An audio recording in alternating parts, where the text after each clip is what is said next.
और उनका नाम भी हमने प्रमोट किया था, उसको बीजेपी भगा के लेके गया। वो बार बार अभी मुझे बात करने का नहीं है, वो बात छोड़ने का है। मुझे विश्वास है वसई की जनता मदद करते समय अपने साथ हमेशा कौन रहेगा, चुनाव के बाद भी कौन रहेगा, वो सोचेंगे और वोट देंगे, इसके ऊपर हमारा भरोसा है। दोस्तों नमस्कार। दोस्तों, महानगर पालिका चुनाव की तैयारी अंतर्गत अब आखिरी एक दिन बचा है जब नामांकन पत्र भरे जाने हैं। उससे पहले आज तक की रिपोर्ट ऐसी है कि उम्मीद जो थी उतने नामांकन पत्र आज तक भरे नहीं गए हैं। अधिकतर नामांकन पत्र कल भरे जाएंगे। अब इसमें सबसे बड़ा सवाल, सबसे बड़ा बिंदु यह है कि राजनीतिक पार्टियां अभी तक भी अपने पत्ते नहीं खोल रही है। अभी तक भी अधिकृत उम्मीदवार जाहिर नहीं किए जा रहे हैं। इसी कड़ी में आज हम आए हैं राजाराम मलिक, जो राष्ट्रवादी कांग्रेस पार्टी अजीत दादा गुट के जिलाध्यक्ष है। इनसे चर्चा करना है इनकी पार्टी की क्या रणनीति है और किस तरह से ये अपने कितने प्रत्याशियों को उतारने वाले हैं। मलिक साहब, क्या कहेंगे? आपकी पार्टी जो है वो महायुति में नहीं है, ये बात तो जब जाहिर हो चुकी है। महायुति से आप बाहर हो चुके हैं, उसके बाद अब आप किस तरह से यहाँ अपनी तैयारी कर रहे हैं, कितने कैंडिडेट को उतार रहे हैं? हम खुद के बलबूते पर इलेक्शन को कॉन्टेस्ट कर रहे हैं और आज हमारे कई लोगों ने नामांकन भर दिए। बचेले जो लोग हैं वो कल आखिरी दिन को नामांकन भरेंगे। कुल कितनी सीटों पे आप अपने कैंडिडेट उतारने वाले हैं? देखो, अभी तक मेरे पास से 30 लोगों ने एबी फॉर्म लेके गए हैं। कल भी कई लोग आने वाले हैं, क्योंकि वो जो अभी जो पर्ची हमी पत्र भरने का है वो थोड़ा क्रिटिकल फॉर्म सब है, वो सब भर रहे हैं और आखिरी मौके को सबको निर्देश दिया गया है, इसके लिए थोड़ा वक्त लग रहा है। मलिक साहब, इतने दिन से चर्चा चल रही थी, अजीत दादा खुद महायुति में है, अजीत दादा मुख्यमंत्री उप मुख्यमंत्री भी है, उसके बावजूद यहाँ वसई विरार में महायुति ने आपको साथ में ले लिया। इसके पीछे क्या वजह रही होगी और क्या इसके का कारण है? देखो, महायुति होना चाहिए था, ये हमारी भी मनोकामना थी, हम भी आग्रही थे, लेकिन यहाँ की जो स्थानिक नेतृत्व है भाजपा का, उन्होंने वैसा रिस्पांस दिया नहीं। वो अगर उसके पीछे क्या है तो वही लोग बोल सकते हैं।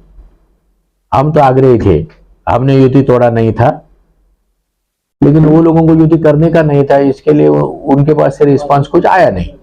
लेकिन उन्होंने शिंदे गुट को अपने साथ में लिया, आपको ही नहीं ले जाने के पीछे कोई विशेष ऐसा कारण रहा होगा? नहीं, हमें कोई अंदाजा नहीं आज तक।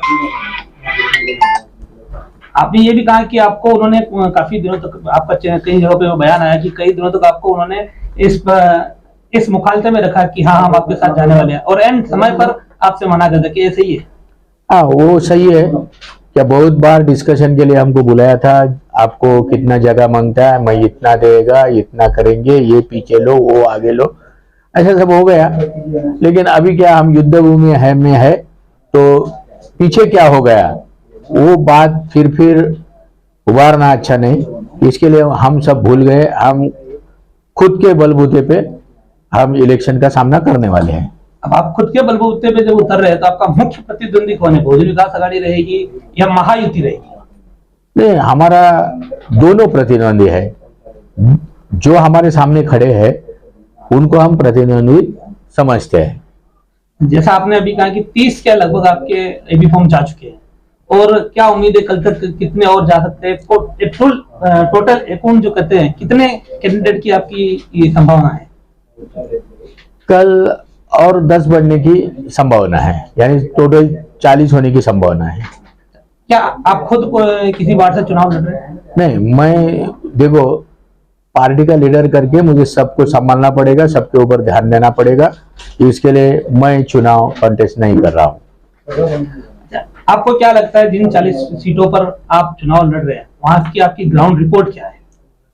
देखो, ग्राउंड रिपोर्ट अभी स्क्रूटिनी होने के बाद किसका कौन सा कैंडिडेट खड़ा है, वो कैंडिडेट कैसा सामर्थ्यशाली है, वो देख के ग्राउंड नीति बनती है, और आगे क्या हो सकता है वो तय हो जाएगा। नहीं, दूसरे पार्टी का नेता उसके स्क्रूटिनी वो ठीक है, लेकिन आपका ग्राउंड रिपोर्ट, आपका कितना वोट बैंक है, आप वहाँ क्या अर्जित कर सकते हैं, किस आधार पर आप आगे बढ़ रहे हैं? देखो, वसई विरार में हमारे कई पॉकेट्स है, जिधर हमारे माइनॉरिटी के लोग हैं, जिधर हमारे शोषित लोग हैं, कष्टकरी लोग हैं, वह माननीय नामदार अजित पवार साहब और आदरणीय तटकरे साहब, उनका जो सिद्धांत है वो सिद्धांत के ऊपर हम वोट मांगेंगे और मुझे लगता है डेफिनेटली लोग सकारात्मक उनको रिस्पॉन्स देगा। आपका एक वोट बैंक अच्छा खासा वैसे ही ईस्ट सातीवली की तरफ था पहले, लेकिन वो लगातार वहां पर टूट होती गई। बीच में आपके एक उपाध्यक्ष पदाधिकारी उन्होंने पार्टी से इस्तीफा दिया, जॉन नाम उनका, और फिर उसके बाद में एक लोखंडे करके है, महेंद्र लोखंडे, वो बीजेपी से जाने गए। तो क्या उसका इफेक्ट पड़ेगा? इसके पीछे बार बार आप दोहराते हैं, आपको तो मालूम है इसके पीछे बीजेपी है। बीजेपी ने हमारा कैंडिडेट जो उधर का चुनाव लड़ने में एफिशिएंट था और उनका नाम भी हमने प्रमोट किया था, उसको बीजेपी भगा के लेके गया। वो बार बार अभी मुझे बात करने का नहीं है, वो बात छोड़ने का है। मतलब आपका सीधा आरोप है कि बीजेपी एक तरफ आपसे भले महायुति में है, लेकिन यहाँ आपको वो आपकी टांग खींचने में लगी। लोगों के सामने जो सच है वो सच आया है। हमने जिनका नाम हमारा युति में जब चर्चा चालू थी, जिनका नाम हम लोगों ने दिया था, क्या इनको भी ये भी उम्मीदवार हमारा बन सकता है, इनके लिए आग्रही थे, उनको ही लेके गया। चलता है, राजनीति है। तो कल का आखिरी दिन है और उसके बाद में फिर चुनाव होगा। किस तरह का प्रचार की रणनीति क्या होगी? आखिरी सवाल, प्रचार की रणनीति क्या होगी और किस तरह से इन 10 दिनों में आप अपने आप को वोटर के पास ले जा पाएंगे कि आपको ज्यादा से ज्यादा वोट हासिल हो पाए? देखो, हमारा राष्ट्रवादी का जो उम्मीदवार है, वो लोगों ने स्थानीय लेवल पे जो जो काम किया है, लोगों को जो जो मदद किया है, कोरोना का समय था, कोरोना का समय में लोगों के लिए जो काम किया है और कोई समस्या है तो उनके पीछे खड़े रहे गए, वो एक मुद्दा है। दूसरा, महाराष्ट्र शासन युति का शासन है। ये युति का शासन में सब लोगों के साथ हमारे आदरणीय नामदार अजित दादा पवार साहब भी है। वो लोगों, अजित दादा पवार साहब ने और हमारा मंत्री महोदय ने लोगों के हित के लिए क्या क्या काम किया है, वैसे का पानी योजना के लिए क्या मदद किया है, ये सब जनता के सामने हम पेश करेंगे। और मुझे विश्वास है वैसे की जनता मदद करते समय अपने साथ हमेशा कौन रहेगा, चुनाव के बाद भी कौन रहेगा, वो सोचेंगे और वोट देंगे। इसके ऊपर मेरा भरोसा है। एक और ऐसा हमने सुना था कि वंचित और ऐसे कुछ पार्टियां वो भी आपके संपर्क में थी जब आपका महायुति से आप निकल गए थे, तो उनके साथ क्यों बात नहीं बनी? देखो, महायुति में हम जब निकल गए इसके लिए कि महायुति का पूरा दरवाजा जो इधर का प्रमुख भाजपा है उन्होंने बंद किया, उसके बाद हम निकल गए।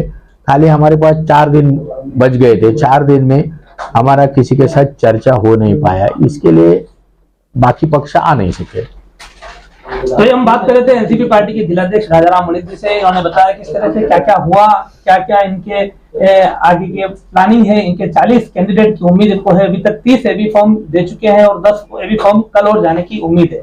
खुद राजाराम मुनिक जी है वो चुनाव में नहीं उतर रहे हैं, लेकिन जैसा इन्होंने कहा कि ये जिलाध्यक्ष रहकर इनको पूरा क्षेत्र के जो इनके लोग हैं उनको जिताने की या हमको आगे बढ़ाने की जिम्मेदारी इनके ऊपर है।